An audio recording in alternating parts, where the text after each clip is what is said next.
Transmite AM 1620. Aire Nuevo.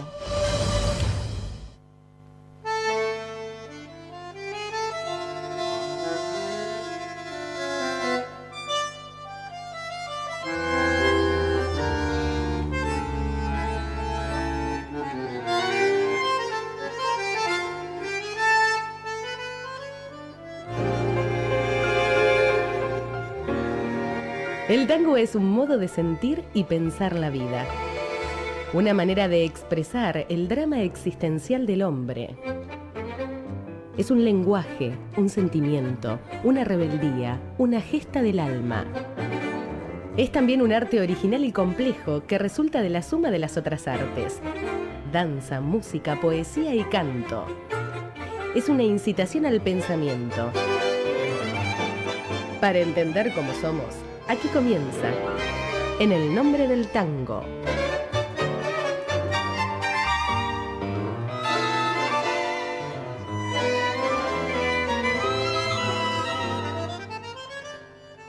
Realmente fue una sorpresa cuando Ignacio Barchowski me propuso grabar este disco.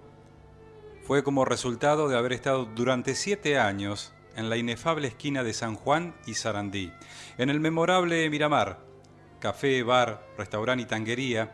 En este lugar yo tocaba todos los domingos, improvisando en un repertorio que abarcaba desde lo tradicional hacia el modernismo. Contaba en una de sus partes con la colaboración vocal de César Rossi. Muchas veces hemos contado con la asistencia como espectador y escucha de Ignacio, quien empezó a pergeñar la idea de llevar esto al disco. Al principio me resistí, debo confesarlo. Me parecía una verdadera odisea, pues una cosa es improvisar en público y otra muy distinta hacerlo en una grabación, sin una nota escrita, exceptuando Mi María, el tema que va con partitura dentro del disco. Todo quedaba destinado a que, sin más remedio, debía hacerse en toma 1.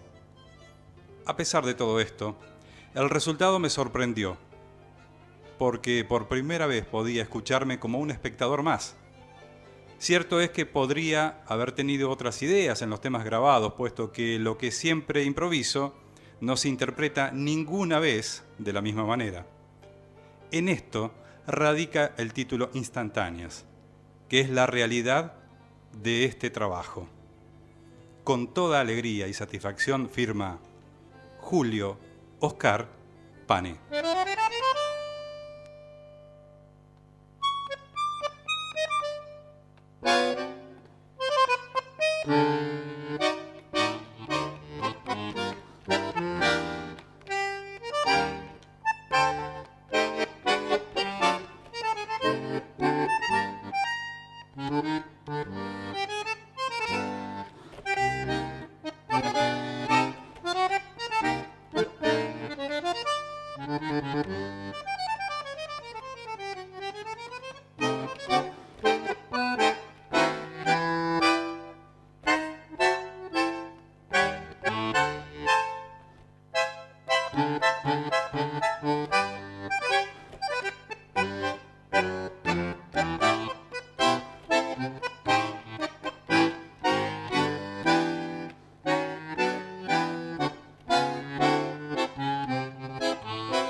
Un auténtico lujo para el arranque de esta edición En el Nombre del Tango por la 1620, el maestro Julio Pane, de su disco Instantáneas, haciendo este Racing Club de Vicente Greco, un tema que nos lleva a los inicios, a los cimientos del tango, y para nosotros en esta tarde es una gran alegría decirle bienvenido, maestro Julio Pane, En el Nombre del Tango. ¿Qué tal? Muy buenas tardes, muchas gracias por llamar, estoy muy contento porque, bueno, Mar del Plata es una ciudad que la quiero con toda el alma, no puedo más que una vez por año ir, pero cada vez que voy la paso muy bien ahí, tengo muchos amigos y realmente que me llamen de Mar del Plata para mí es todo un placer. Sabe que esta temporada nos dio una pena terrible habernos perdido su presencia. Nos enteramos al día siguiente que usted estuvo en el Teatro Colón, acá viendo una función, y digo, sí. se nos escapó, si no lo hubiéramos tenido aquí en el estudio. Bueno, estoy a su disposición para cuando vaya, yo voy siempre por supuesto en el verano, cuando esté por allá yo no tengo absolutamente ningún problema, si nos ponemos de acuerdo con el maestro Dávila para que nos juntemos, bueno, o bien le aviso y cuando estoy por allá no tengo ningún problema de estar por la radio, va a ser un placer. Maestro, usted hoy en día ya es, y desde hace rato, un espejo, un referente para las nuevas generaciones del tango y a su vez un admirado por colegas también de la música ciudadana. En sus inicios, los inicios de Julio Pane, ¿cuáles fueron sus espejos, sus referentes en el bandoneón y en el tango? Bueno, yo tuve muchos referentes y muchos espejos. Desde muy chico me crié escuchando y observando a los músicos de los años 50 y entre otras cosas admiraba mucho a mi papá y a mi tío que eran bandoneonistas, ¿no? Y con mi papá aprendí.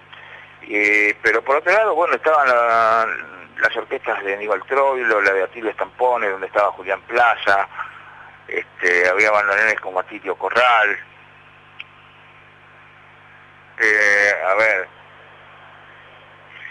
estaba la orquesta de Horacio Salgán, y bueno, Salgán fue un gran referente mío, en lo estilístico, digamos, ¿no? Claro. Que, por supuesto es un pianista, pero me llamaba muchísimo la atención cómo sonaba la orquesta y me di cuenta, bueno, bajo un aspecto técnico, cómo él disponía los bandoneones y las cuerdas, que lo hacía justamente al revés de lo que le hacían las otras orquestas, así que por eso obtenía ese resultado sonoro, y cómo cantaba la orquesta, ¿no?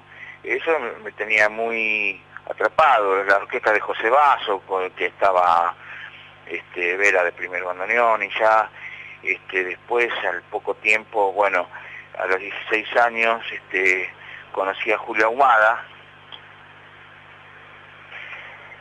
que yo ya lo había visto tocar en la Estable Rey del Mundo y me había despertado una extrema admiración por su solvencia, por su calidad, por su sutil sonido, por su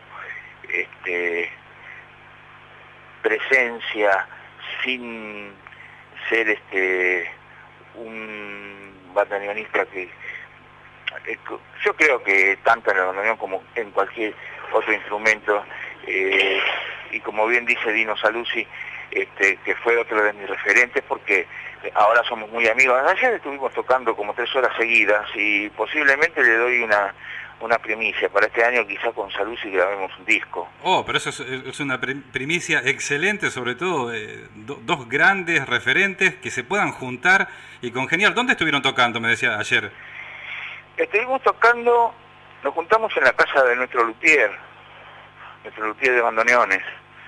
Y bueno, y dio la casualidad causal que ayer nos encontramos. Les digo casualidad causal porque no creo mucho en las casualidades, sino que nos pusimos de acuerdo para ir a almorzar, y bueno, estaba el bandoneón de él, estaba el bandoneón mío en la casa del luthier y nos pusimos a tocar, y ya esto viene del año pasado, estas cuestiones de las ganas de ponernos a tocar. Y bueno, Saluzzi se va ahora este mes que viene, los primeros días, creo que el 4 se va para Alemania, pero en cuanto vuelva creo que ya nos ponemos a grabar. ¿Y la idea cuál sería? ¿Con los 2 bandoneones solamente o algo que agregue otros instrumentos? No, vamos a hacer nada más que una cosa muy humilde, improvisar sobre temas, pero sobre temas como por ejemplo este que acaba de pasar usted, temas de la Guardia Vieja. Exacto. Más bien una cosa íntima, como de la misma manera que yo grabé estos solos de bandoneón. ¿Sabe lo que pensaba? Nada más que entre 2, ¿no? Cuando escuchaba este disco, Instantáneas, y leíamos las palabras que usted ha dejado en la gráfica, pensar 7 años tocando en el Miramar, con lo que usted dice, bueno, improvisar ante el público es una cosa, improvisar estando en un estudio de grabación es otra. ¿Qué sintió usted cuando como público luego pudo escuchar el resultado final del disco y sabiendo que eran tomas únicas, como usted lo dice, nunca se puede tocar de la misma manera un tema cuando se está improvisando? ¿Qué le pasó a usted como espectador? Bueno, algunas cosas me hubiera gustado que me salieran de golpe como me salían en el Miramar, pero otras, algunas cosas quizá no me conformaron tanto, hubiese que esperado más, pero en otras sí superé las expectativas. O sea que el resultado quedó bueno, mano a mano, digamos. Pero de todas maneras, teniendo en cuenta lo importante de esto, que es la cuestión del momento, de tocar y que salga lo que uno está sintiendo, eso sin dudas quedó en el disco, ¿no? Entonces, bueno, eso me conforma, pero los músicos por lo general siempre esperamos un poquito más de nosotros mismos, porque si no hubiese una exigencia con uno mismo, uno no rendiría, porque para pensar en un 100% de rendimiento, si uno deja un 80% de rendimiento, con eso, bueno, la cosa funciona. No sé si soy claro. Sí, trabajar para 10 y después, bueno, si sale 8 o 9, estamos bien, sería el asunto. Claro, exactamente. Sí. Le pregunto en cuanto al tema de la improvisación y el público, ¿es determinante para un artista, para esa conexión que necesita, que el público esté o no esté? Cuando uno está ante el público, cuando usted está ante un público y está improvisando, ¿es distinto por la energía que le transmite el público, por saber que están oídos y ojos muy atentos? Bueno, cuando yo grabé, estaba el productor, que es Ignacio Barchowski, que es el director del Arranque. Sí. Y estaba también César Rossi, y estaba mi hijo, y estaba la sonidista que grababa. O sea que no estaba tan solo, también tenía... también había un público. Gente que me estaba escuchando y ante la que me sentía responsable, ¿no? Así que, porque cuando uno está muy solo, totalmente solo, si llega a haber un error, uno lo puede volver uno lo puede remediar, lo puede volver a tocar, pero cuando ya se prendió la luz roja y hay gente escuchando, inevitablemente había gente escuchando, serían 4 o 5 personas nada más, pero en la grabación, pero había gente escuchando, ya uno tiene el mismo compromiso que tiene delante del público, ¿no? Sin dudas. Maestro Julio Pane, le querría preguntar sobre sus inicios. Sabemos que su papá Francisco, su tío Vicente, fueron muy importantes, usted lo ha dicho también en el comienzo de esta charla, para ese amor con el que tuvo con el bandoneón y con el tango. ¿El debut fue con su papá, el debut, digamos, tocando profesionalmente? Sí, a los 13 años. Fue por una, bueno, como digo yo, una casualidad causal, porque era un baile, bueno, ese baile no me lo voy a olvidar en mi vida. Fue el primer baile que hice, fue por la localidad de Pilar, en un pueblito llamado Villa Rosa, que era un trabajo que le habían dado a mi tío Vicente, y tenían que ir 2 bandoneones, y tenía que ir mi papá, y mi tío Vicente no podía ir. Entonces mi papá dijo, bueno, vos subís al palco. Y yo dije, no, que voy a subir al palco. Yo tenía 13 años, pero me subió. Estas cosas son muy importantes y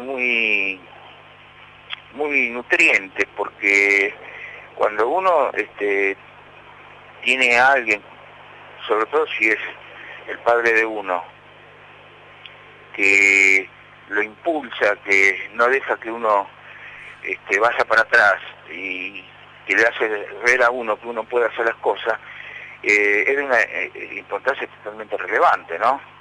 Así que bueno, fui, toqué y a partir de ahí, bueno, me gustó la cosa, me gustó subir al palco, me gustó que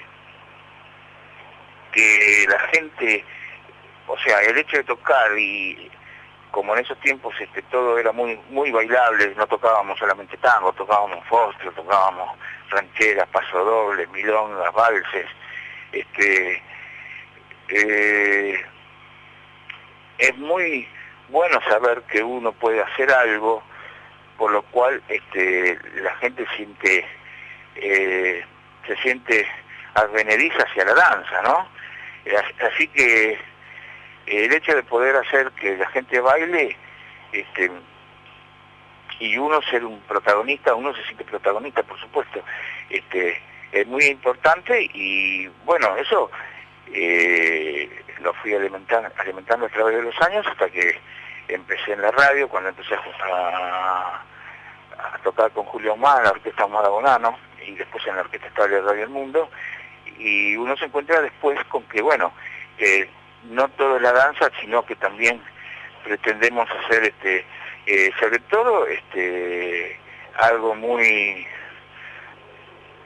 así como un ícono de la década del 60, cuando todavía estaban las orquestas en los escenarios, y se remedaban la vieja época del 40, pero estábamos todos con una inquietud que ya nos rebalsaba un poquito de la danza, sino que estábamos muy imbuidos por lo que pasaba con Piazzolla, y queríamos más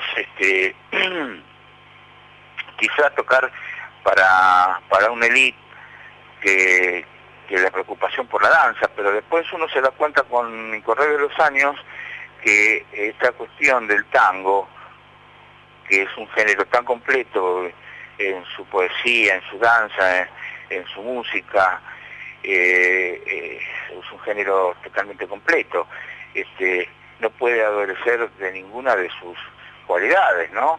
Entonces uno vuelve de alguna manera a las fuentes, pero sin olvidarse de lo que uno pretende hacer musicalmente, ¿no? Qué bueno. La historia es muy compleja, no es tan fácil. Yo digo siempre que hacer una sola cosa y bien lleva una vida, pero una sola cosa puede hacer el hombre muy bien y hacerla para siempre, y eso lleva una vida. Qué bueno que el maestro Julio Pane, un hombre que hoy está catalogado como entre los máximos bandoneonistas, no de la Argentina, sino uno de los hombres de referencia a nivel mundial por su virtuosismo, usted mismo se encargue de destacar cada una de las posibilidades de este género tan amplio y tan maravilloso que es el tango, no desechando la danza, no el sonido de orquesta más allá del lo individual, el virtuosismo individual. Esto fue, para que usted tuviera este pensamiento, imagino que también debe haber sido muy importante la radio en su infancia. ¿Escuchó mucha radio usted, además de luego haber trabajado? ¿Era el punto de contacto con las orquestas, la radio? Sí, muchísimo, muchísimo. Y tuve la fortuna, como, mi papá, mi tío iban a la radio y ya desde los 6 años yo iba allá de ahí con mi papá y tuve por el año 54, ahí conocí músicos que ya eran hombres de edad avanzada, pero que habían sido músicos de la Guardia Vieja, como Don Luis Teisey, y otros, Luisín Bossi, que era un bandoneonista de la Guardia Vieja. Los conocí, los he llegado a conocer con 6 años, y a esa edad empecé a ir a la radio, y si no iba a la radio, la escuchaba. Era una cosa diaria, total, y yo a la vez hacía como que tocaba el bandoneón, me gustaba con las orquestas que estaban transmitiendo en ese momento, supongamos Basso. Entonces yo me hacía la idea, un chiquilín de 6, 7 años, de que era un bandoneón de Basso, y me ponía a tocar el bandoneón y me conocía los repertorios de las orquestas de memoria, y bueno, me ponía al lado de la radio a tocar el bandoneón. Es genial pensar en esa imagen, en esa figura, pero bueno, todo esto también es importante, y lo remarcamos, que cuando uno está rodeado familiarmente por la música, por la influencia, usted lo me remarcó, el aliento que le dio su padre para ese debut, para subir al palco, es importante remarcar lo que para este presente sigue siendo igual. Cuando uno es alentado desde la familia y promovido, creo que si hay una cuota de talento y trabajo, se puede llegar a alguna meta. ¿Esto también se lo transmite usted a sus alumnos hoy? Sí, estamos en otra etapa. Yo siempre digo una cosa, a mí mi papá me enseñó a tocar el bandoneón para pista pesada, pero después aprendí también a correr en pista liviana. ¿Por qué digo esto? Porque él me preparó para que yo me pudiera subir a un escenario y poder tocar. Claro, cuando uno tiene una edad, como yo cuando empecé, que era tan chico, una edad tan corta, el cerebro de un chico absorbe todo. Entonces, yo mismo me sorprendo hoy pensando que después de 4 años de estudio con mi papá yo me conocía todos estos repertorios de memoria. Así que después empecé en la radio, empecé con todos hombres que me triplicaban en edad, porque todos el que menos edad tenía podía ser mi padre. Yo era un chiquilín, y en esa época, fue la época en que ingresó también Marconi, Mussolini, Minelli, Mederos también, por esa década del 60, ¿no? Maestro Pane, hablando de la edad de los bandoneonistas, la edad avanzada de bandoneonistas con la que usted compartió, me gustaría, por ejemplo, así a primera memoria, si puede recordar una fila de bandoneones, no sé si en la Orquesta Estable de Radio El Mundo o en la Orquesta con Ahumada, que usted por primera vez se sentó en esa fila de bandoneones, miró a los costados y no podía creer con quién estaba. ¿Recuerda esa sensación, si le pasó alguna vez? Puede ser, sí. Lo que pasa es que yo anhelaba tanto eso, quería tanto que pasara eso, que cada vez que me pasaba, me sentía como pato en el agua.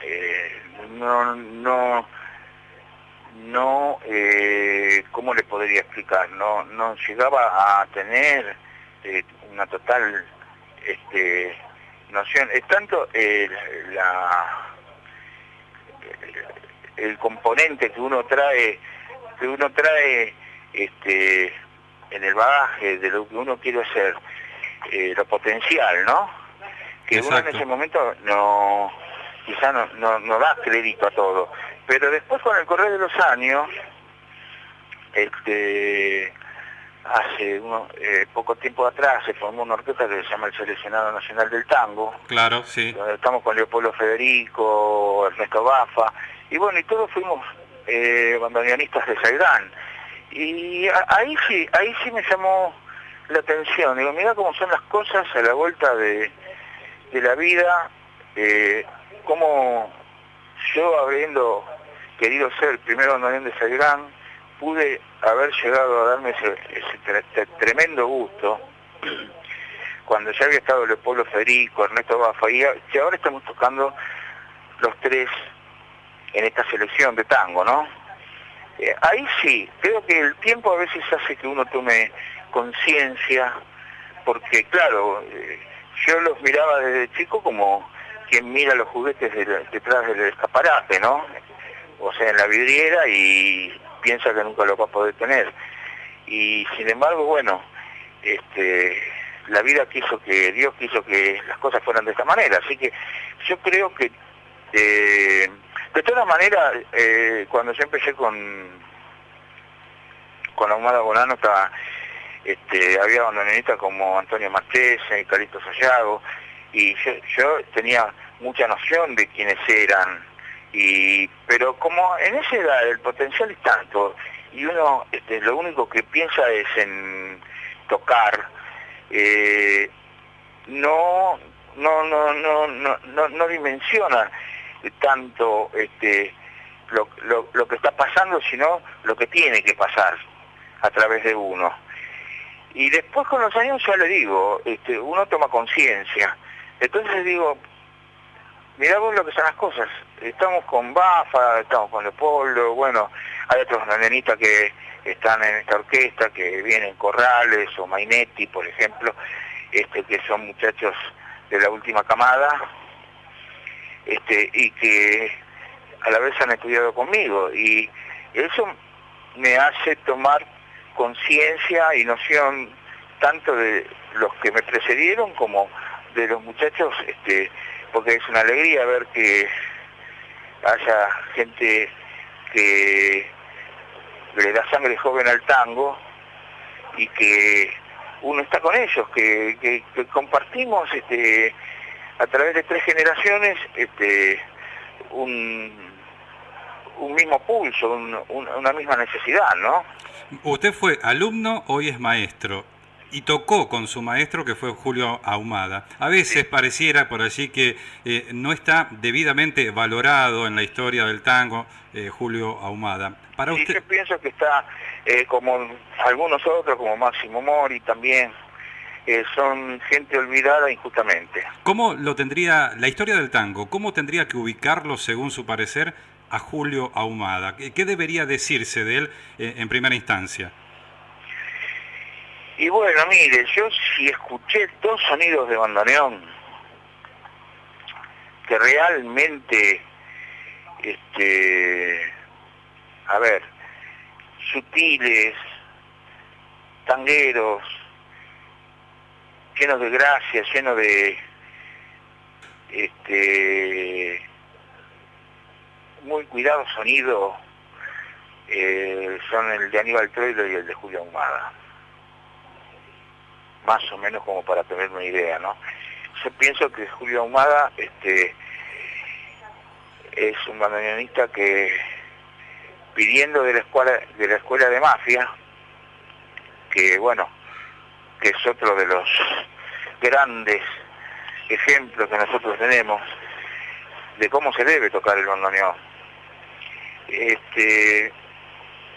Yo creo que esto es como cuando uno va por el camino y dice kilómetro tanto y kilómetro 200, después se encuentra con el kilómetro 250 y así van apareciendo como mojones en el camino, importantes. Y lo que pasa es que, si bien aparentemente no pasan a la notoriedad por una cuestión de fama, la fama puede ser efímera y puede ser el resultado de una falsedad también. Eso no es lo importante. Lo importante es lo que dejaron para todos los que realmente los conocemos y sabemos quiénes son y de qué se trata todo lo que han hecho. Entonces, a partir de ahí, como el ejemplo queda, tenemos sí mucho de dónde agarrarnos, y pienso que yo he sido como una especie de eslabón que que enganchó dos generaciones, ¿no? Entonces, bueno, pero todo me viene, como le dije, por la cantidad de gente que he conocido y de la que me he nutrido. Usted mencionaba Mafia. Siempre se ha hablado y se menciona Mafia y Lawrence como escuelas del tango, como dos escuelas bien diferenciadas del tango. Alguna vez leí una declaración suya que decía que, hablando de los bandoneonistas, si no tenés algo de los dos, de Lawrence y Mafia, algo está fallando. Sí, claro, lógico. Sería, digamos, una condición sine qua non tener algo del perfume de Mafia y de la digitación o digamos, el ímpetu de Lawrence. Por supuesto, sí. Y yo pienso que, por ejemplo, para tener una idea de esa conjunción hay que pensar en Aníbal Troilo. Ahí está el ejemplo que todavía está vivo, que está latente, y que gracias a Dios los muchachos nuevos saben aprovechar bien todo este ejemplo y toda esta cuestión histórica que han dejado estos hombres, ¿no? El disco A las Orquestas que usted publicó hace pocos años, ¿fue una necesidad de algún modo de íntimo agradecimiento a aquellas orquestas que ustedes escuchaban en la radio y a aquellos músicos? ¿Fue como una cuestión de tributo íntimo de Julio Pane hacia aquellas orquestas? Sin duda. Porque, bueno, a veces pasa que uno tiene un tema y no tiene el título, y a veces uno tiene el título y no tiene el tema. Entonces, una vez se hace el tema, en este caso de un tango, y bueno, y después se da cuenta por qué lo hizo, y debido a qué lo hizo. Es una cuestión misteriosa. El arte es uno de los misterios más grandes que tiene el hombre. El por qué sale una melodía, por qué Gardel cantaba así, eso no tiene una explicación, no está en ningún libro, no se puede uno nutrir estudiando, y por supuesto que el estudio hace que todo lo que tenga que fluir de uno salga con mayor facilidad. Pero de todas maneras, si no está ese misterio, no se produce la música, y si no se produce la música, no se produce el arte. Y esta cuestión de que, bueno, de hacer un tema y darse cuenta que uno lo hizo por todas esas experiencias que uno tuvo de tan chico, de tan criatura, me parece que es, le repito, uno de los misterios más grandes que puede tener un compositor, y puede haber otros misterios, porque por ejemplo ahí en el disco Instantáneas hay un tema que se llama Mi María, y yo no tenía pensado en lo absoluto nada. Se trata de mi finada mujer, y en ningún momento se me ocurrió que yo podría llegar a componer algo así como un homenaje póstumo a la madre de mis hijos, pero resulta ser que un buen día César Rossi, que para mí es el mejor poeta de estos últimos 20 años,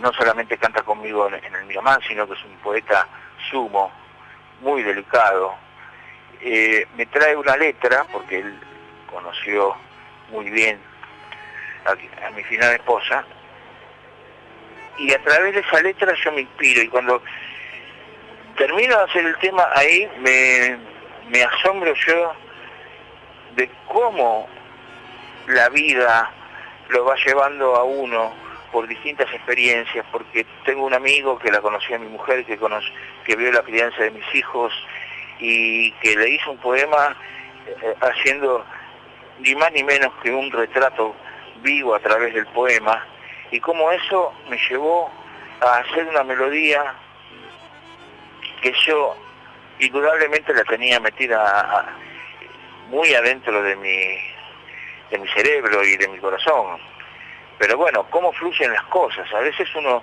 no espera y por terceras personas uno se siente inspirado. Y me gustó mucho lo que hice. Realmente estoy muy conforme, pero bueno, y más porque no es en realidad un tango, es una canción. Pero bueno, desde el punto de vista técnico es algo no muy común que el primer movimiento esté en do mayor y el segundo en do sostenido menor. Eso es bastante inusual. Sin embargo, eso desde el punto de vista técnico lo digo un poquito, pero todo aquel que sea músico me va a entender. No es usual y yo mismo me asombré del resultado. O sea que yo a veces digo que uno es el lápiz de Dios, uno no, es como que uno es inocente de todas estas cuestiones. Es una maravilla lo que ha contado y cómo está enmarcado dentro de ese misterio del arte que usted mencionaba. Queremos liberarlo porque hemos estado charlando un rato largo, pero le prometemos las últimas 2 preguntas, ¿puede ser? ¿Cómo no, Canales? ¿Cómo no? Hay tanto para hablar con el maestro Julio Pane que bueno, no queremos dejar pasar esta oportunidad. Uno de los hitos en su carrera más cercanos en el tiempo habla de Astor Piazzolla. Astor Piazzolla en su carrera, luego de la primera orquesta del 46, a lo largo de toda su carrera solamente convocó 3 bandoneonistas para que estuvieran a su lado. Leopoldo Federico, en la década del 50, cuando arma el sexteto, lo convoca a Julio Pane, allá por el 89, finales del 88, en el 89. Sí. ¿Cómo recuerda esa convocatoria? ¿Qué le sucedió a usted en ese momento cuando Astor Piazzolla, luego de décadas de no trabajar con un bandoneonista, lo llama a usted?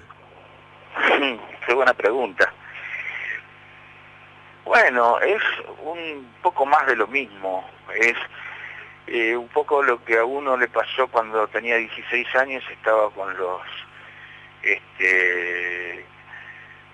grandes bandoneonistas de aquellos tiempos, tocando en la fila, y después, bueno, un salto más. Es más,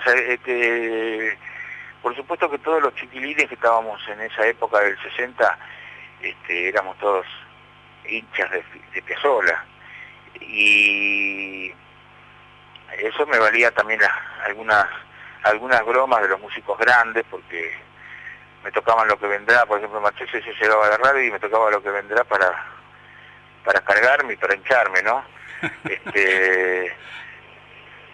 Como éramos todos muy adictos a lo que hacía Astor, bueno, era un poco víctima de esas cariñosas burlas, y después con el tiempo, bueno, pasa un poco lo que pasó ahí, que uno ya se convirtió en un profesional y piensa en sacar adelante todo lo que hay que hacer, pero hay una cosa que me parece relevante, que es el hecho de que yo me haya,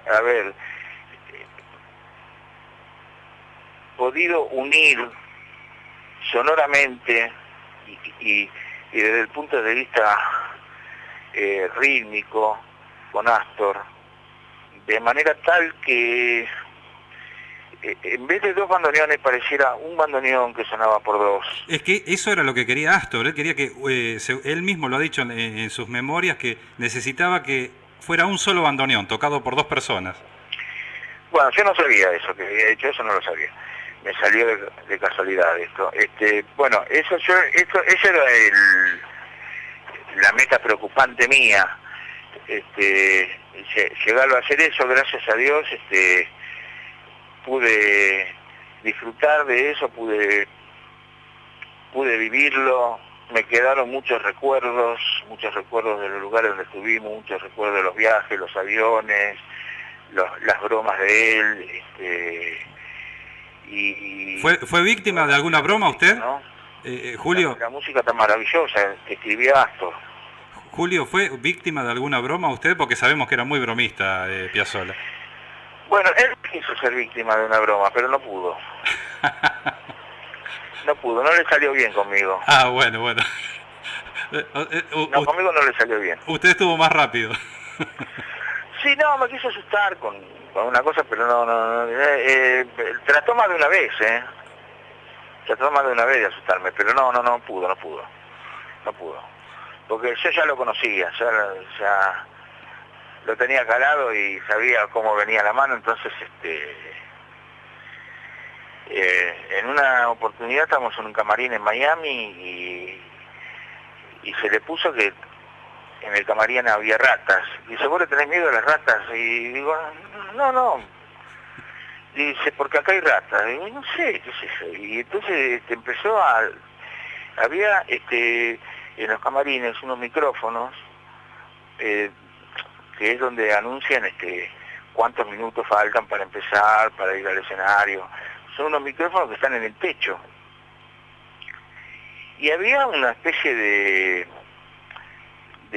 ruido que hacía el micrófono, porque había una interferencia, y él decía que ahí había una rata, y consiguió un destornillador y empezó a sacar los tornillos, y para hacer ver que iba a salir una rata de ahí, y eso todo para que yo saliera corriendo, pero no, para nada. También se fue a una casa de chascos, trajo chascos, pero se los tuvo que llevar de vuelta. No, conmigo no le funcionó.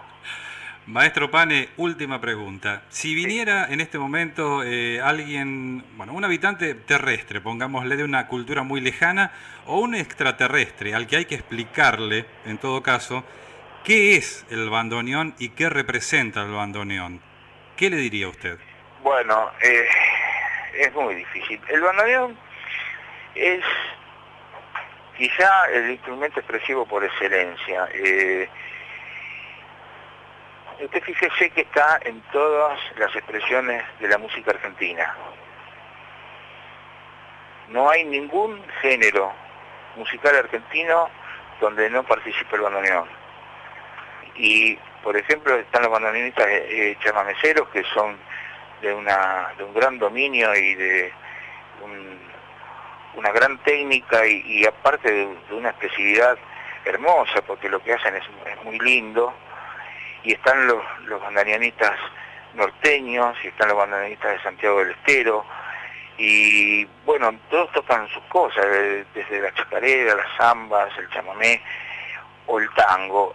Lo que pasa es que, bueno, por una cuestión de puerto, recaló primero en Buenos Aires y se transformó en la voz de Buenos Aires, y es el instrumento que le dio el color a las orquestas, y le dio la categoría que tienen las orquestas, porque es el que está en el medio de toda la masa sonora. O sea, tenemos por capas de rango, tenemos el piano, toda la base, las cuerdas arriba, y en el medio están los bandoneones llenando todo, haciendo de todo esto que una orquesta de 14 músicos suenen como de 100, porque los bandoneones tienen esa propiedad de ancestros de órgano, de instrumentos de sonido tan lleno, y a la vez con muchos armónicos, y hace que todo se empaste de una manera tremenda. A Toscanini le hicieron escuchar la orquesta de Aníbal Troilo y se asombró cuando le dijeron que eran 12 músicos, pensó que había mucho más. Pero esto es por motivo de los bandoneones. Bueno, y el bandoneón empieza a transformar el tango apenas se meten los viejos tríos y cuartetos de la Guardia Vieja, ya lo empieza a transformar y le empieza a cambiar el color, le empieza a dar otra vida, otra suntuosidad y otra seriedad musical. En realidad el que lo creó, que muchos creen que fue Heinrich Mann, pero bueno, el que lo creó fue Frederick Ulich, un fabricante de concertinas, por 1830 y pico.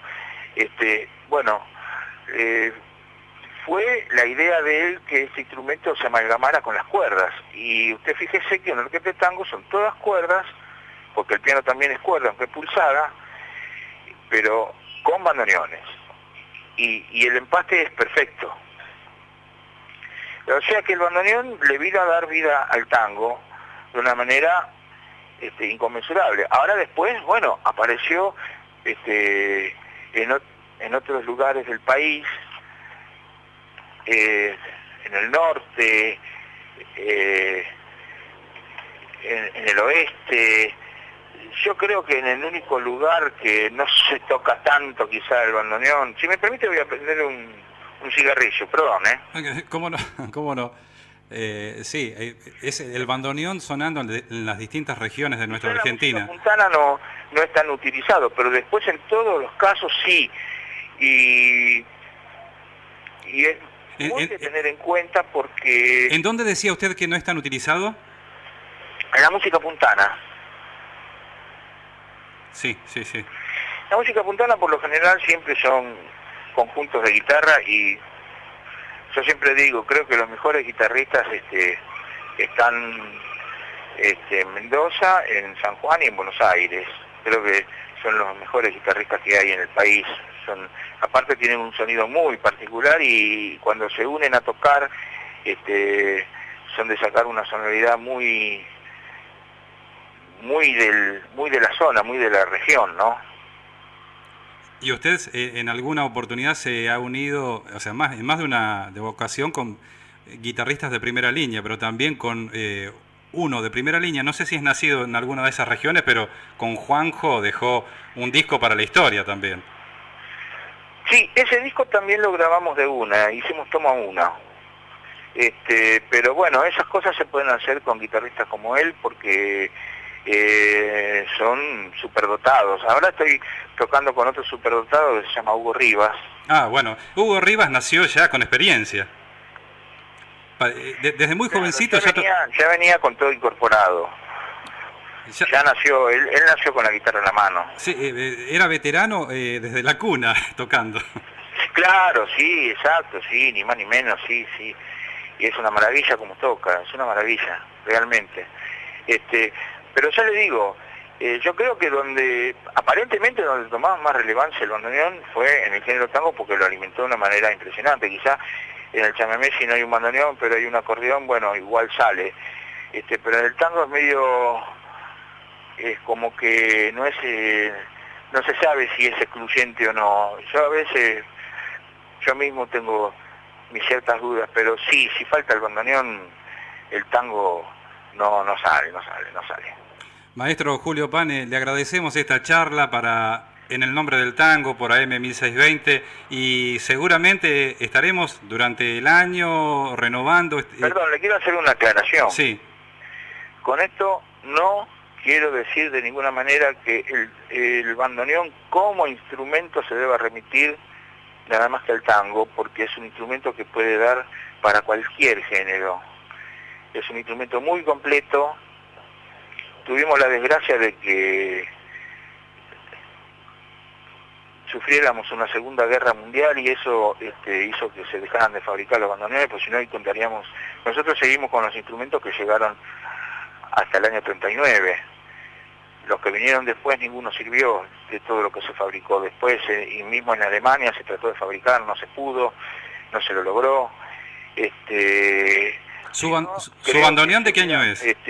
Adelantado mucho en la fabricación del instrumento y en las mejoras del instrumento. ¿Su bandoneón de qué año es? ¿Desde joven lo lleva? Bueno, yo tengo el bandoneón de mi papá, es un bandoneón del año, aproximadamente del año 35.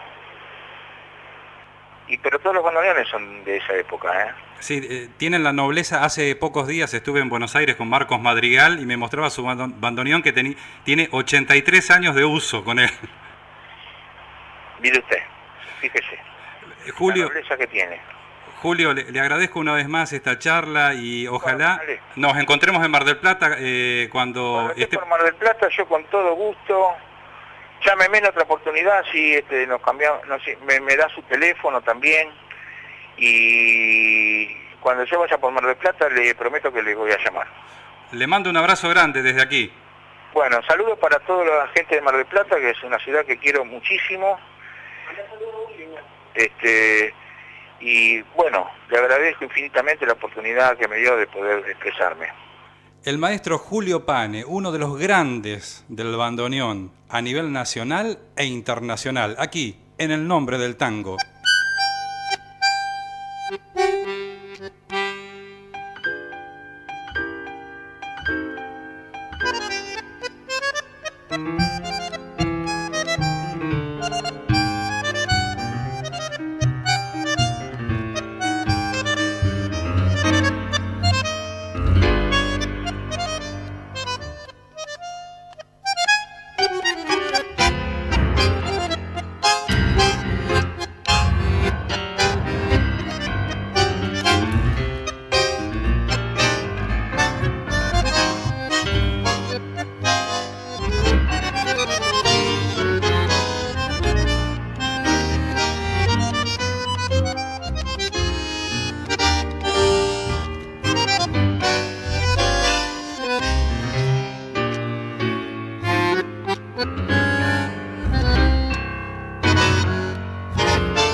Un sentimiento, una rebeldía, en el nombre del tango.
Qué manera de interpretar, por favor. Bueno, el mismo Julio Pane lo dijo, estas cosas se pueden hacer cuando hay guitarristas, como el caso de Juanjo Domínguez, un superdotado de la música argentina, y que también, bueno, ese dato que nos dejaba, que los temas de ese disco fueron grabados en directo.